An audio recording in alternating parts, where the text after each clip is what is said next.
That may be the greatest catch I've ever seen in my life. Okay, this video is not going to be fun to make. We got a lot of players that are just flaming out right when you need them. Right for the fantasy football playoffs, they are giving you absolutely nothing. We're going to be talking about the players that I think you need to go through and begin to panic on. I mean, a lot of these guys were the same players that made the list last week, and we're going to be just updating those stances that we had.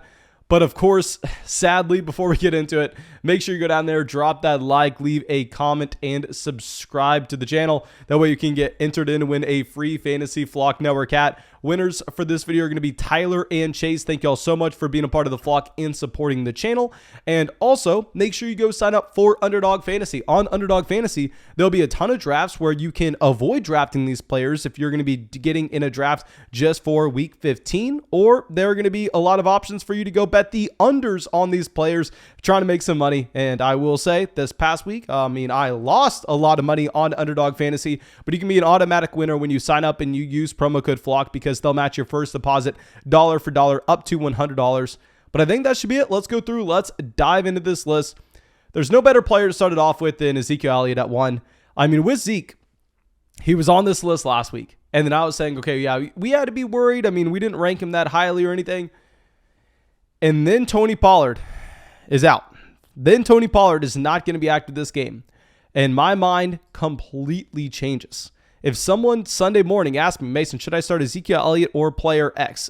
I wouldn't even get to player X before I'm going, you have to start Ezekiel Elliott, because, I mean, he's going to get every single snap, every single touch out of this backfield. I don't even know who the other running back is in Dallas that's going to be playing behind Zeke. Well, not only should we have done a little more research, not only should we have figured out who was the running back, quote unquote, behind Ezekiel Elliott, we should have understood that this was going to be a 50-50 backfield split.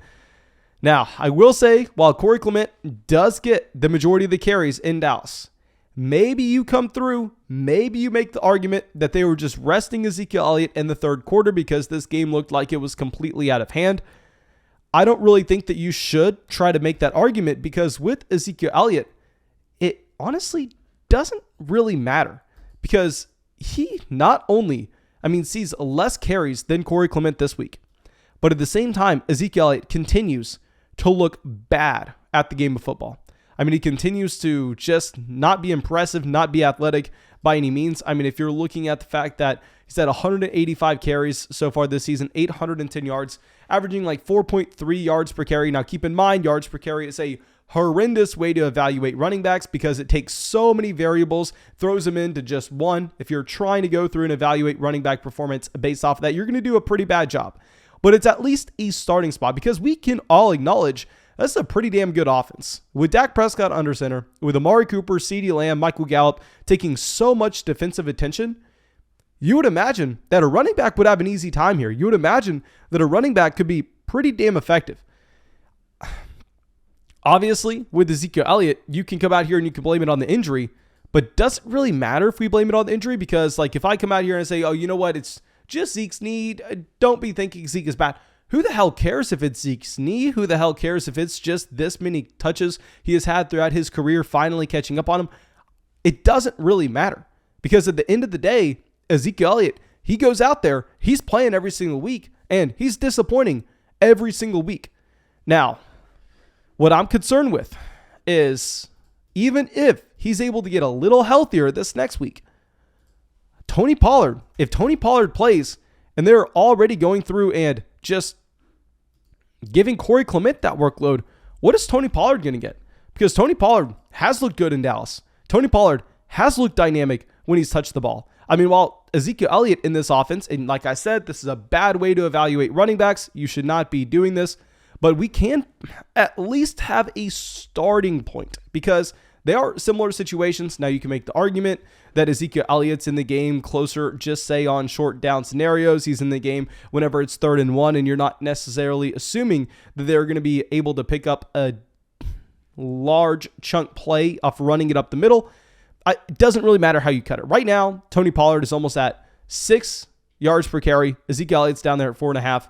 And even if you're looking at their yards per target, right now, Tony Pollard is crushing Ezekiel Elliott with their yards per target as well. Tony Pollard looks like the better running back. I'd imagine that Pollard gets a pretty large workload when he comes in this next week. I think at this point, really the only reason that Zeke continues to quote unquote lead this backfield in snaps is based on the contract that he has. I wish he would have just taken 2 or 3 weeks off. If he would have taken 2 or 3 weeks off, let Tony Pollard be a top 5 running back in fantasy, then come back and be 100% healthy, it would have been such a good situation. But obviously, it's just very frustrating now. And now, something else that, I think we got lucky with this past week. Aaron Jones. Now, Aaron Jones, I know it's hard to go through and say that he is a falling running back. When he was a top 10 running back this past week, he drops 21.5 points. And with Aaron Jones, he does so kind of exactly how we predicted. Y'all know, if you asked me a question all week, A.J. Dillon versus Aaron Jones, the answer was Aaron Jones. They split this backfield 50-50. At least this is what we were expecting. We were expecting they split this backfield 50-50, 10 carries for Dillon, 10 carries for Aaron Jones. Yet Aaron Jones was going to be the running back at the goal line, and Aaron Jones was going to be the running back in the receiving game, so he is the guy that you wanted. Well, maybe it was true that Aaron Jones is the guy in the red zone. Aaron Jones is the guy in the receiving game, but at the end of the day, he sees 3 targets this past week. Not great. And to go along with this, 5 carries. We were wrong. So yes, we got lucky this week with Aaron Jones coming out and scoring multiple touchdowns. I will say it's not like the Green Bay Packers are dropping 45 points every single week going forward, especially when this is going to be a tough upcoming matchup against the Baltimore Ravens. Just be completely transparent. If you're looking at where we have Aaron Jones in our rankings this week, I've moved Aaron Jones down significantly. Earlier last week, I believe we had him as a mid running back 1 to low end running back 1, probably closer to the low end. Now we have Aaron Jones down there as a mid to low end running back 2, especially in a tough matchup against the Baltimore Ravens. It sucks, but it looks like if A.J. Dillon's going to get 75% of the carries in this offense, that'll probably come down just slightly, but still, A.J. Dillon's getting more snaps than Aaron Jones. He's also coming through and seeing way more carries than Aaron Jones. I think we have to lower our expectations because he's not going to be able to score multiple touchdowns every week. Now, our next running back, we've already talked about him in depth. It's going to be James Robinson. Now, with James Robinson, obviously, this isn't really anything to do with him because, 2 weeks ago, he drops 4.5 points against the Los Angeles Rams. And, you can kind of make the argument, okay, well, it's because Carlos Hyde got a decent workload. It's because Carlos Hyde comes out and he sees half of the snaps in that backfield. The reason for that was James Robinson not fully healthy with both a heel and a knee injury, and probably more importantly, he fumbles the ball at the beginning of the game. Well, we were saying, well, if James Robinson, he can come out, if he can just see his usual 80% of the snaps played in this backfield, doesn't matter if the offense is bad, he'll be able to produce as he did last year when the team was so damn bad, they got the first pick overall, yet James Robinson was still a top 5 running back. Well, it looks like this offense may be a little bit worse. Trevor Lawrence, 4 interceptions this week. James Robinson dominates snaps in Jacksonville. He sees 35 snaps compared to Carlos Hyde's 12. Yet it simply just does not matter. James Robinson scores 0.4 points this week. 6 carries, 4 rushing yards. This is a dysfunctional offense. Obviously, everybody and their mom knows this is the fault of Urban Meyer. As a quick side note, as we said, I want to say about a month and a half ago at this point, I still think in Dynasty Fantasy Football circles, while everybody is using Urban Meyer as the scapegoat, I understand Urban Meyer's 99% of the reason why Jacksonville is this damn bad. I'm still worried about, as well, Trevor Lawrence from a Dynasty Fantasy Football perspective. Like we said, about 6 weeks ago, if you could go through panic sell Trevor Lawrence for Matthew Stafford, I love to do that in Dynasty because, quarterback age in Dynasty simply doesn't matter. But that's a quick side note. With Robinson himself, one reason that this sucks is because I think we have to play him this next week. Because this next week and the following week, he's going up against the Houston Texans and the New York Jets. Now, I would love to see if we have NFL spreads out already for Week 15. I'd imagine that the Texans are favored in this game. I have no idea what the official line will actually be, though. I am wrong. I guess the Jacksonville Jaguars are favored by 3 points in this game. So the Jags are favored. I think you probably have to go through and you probably have to play James Robinson. Now that he's playing every single snap for Jacksonville, it sucks based on the future matchups. Obviously, he is someone that it least has to be in consideration. You really have to wish, though, we got some better performances leading up until this date, though. And now our next player will be Antonio Gibson. With Gibson, he was surging as of late. And yes, he was disappointing this 1 week. And this 1 week isn't everything because obviously this offense, was very bad against the Dallas Cowboys. This offense couldn't effectively move the ball down the field in the slightest. But there are multiple things to be worried about here with Antonio Gibson and his situation in Washington.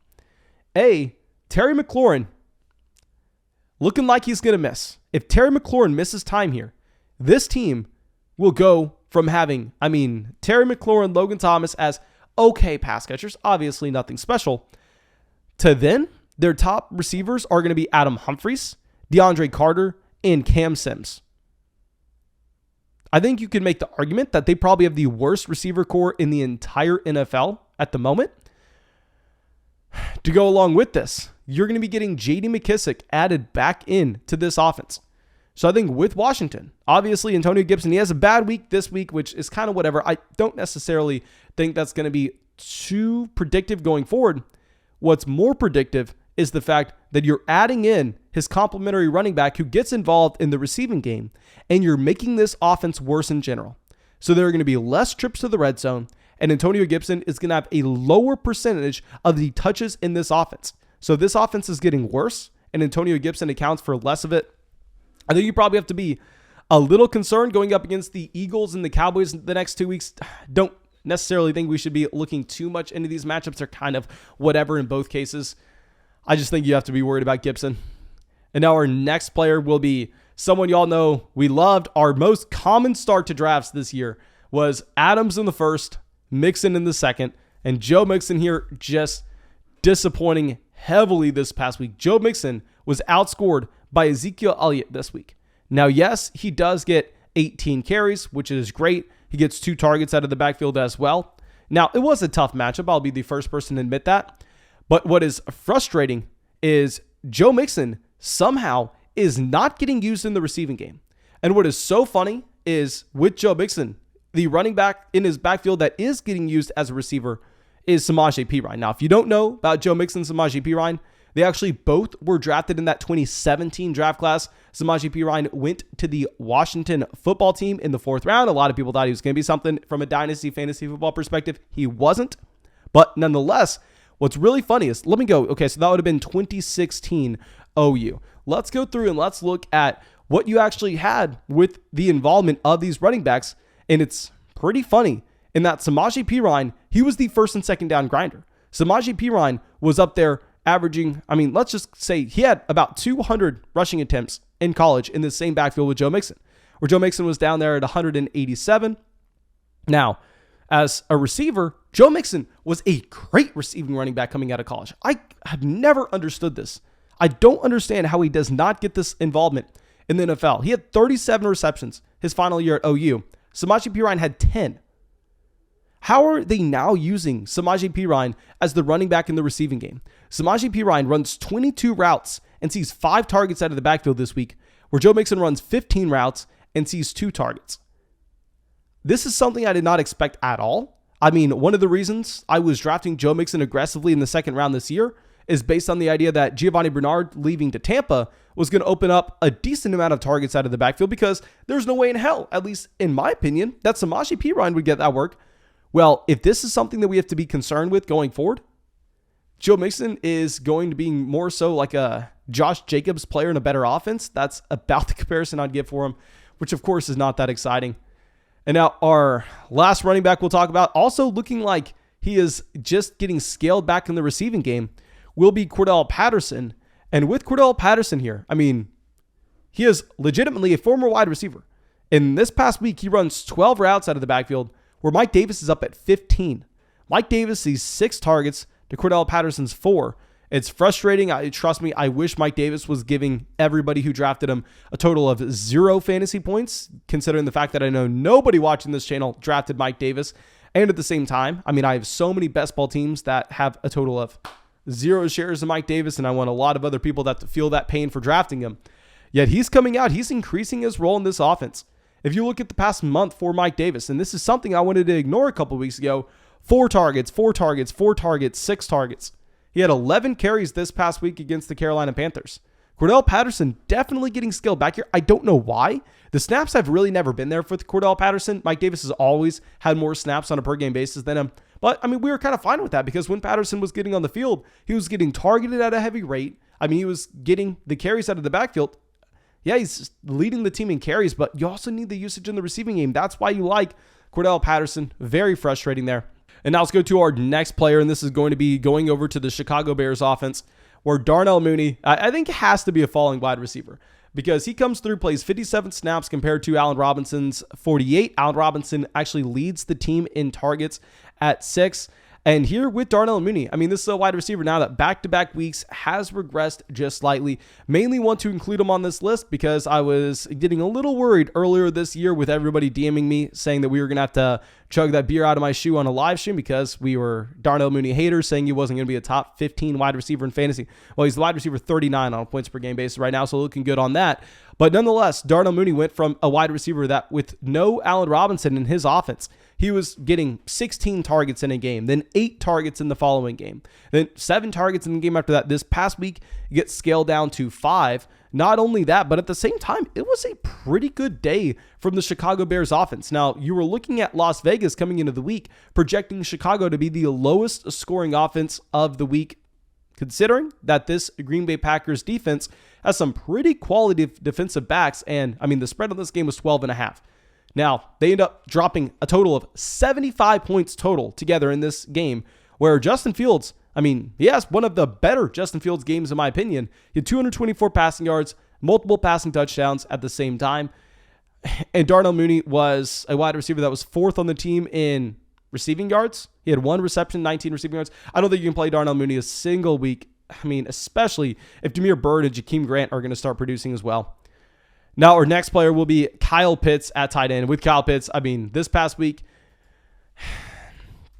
very frustrating in that Hayden Hurst plays more snaps.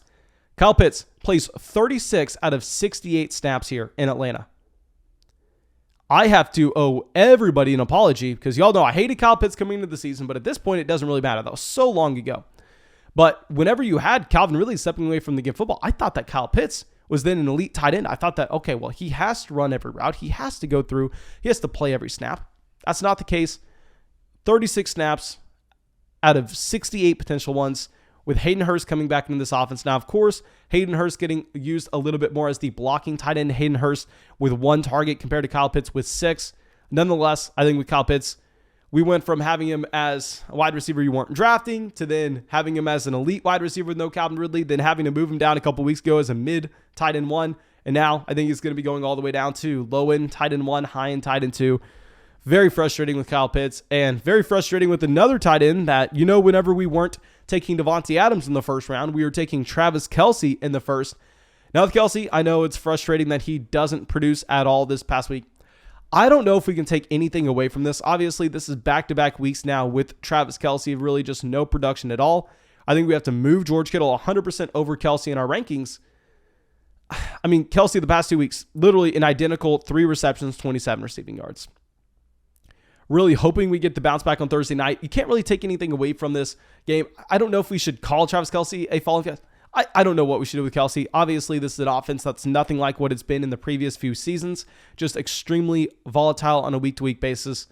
But nonetheless, I mean, he's definitely no longer the tight end 1.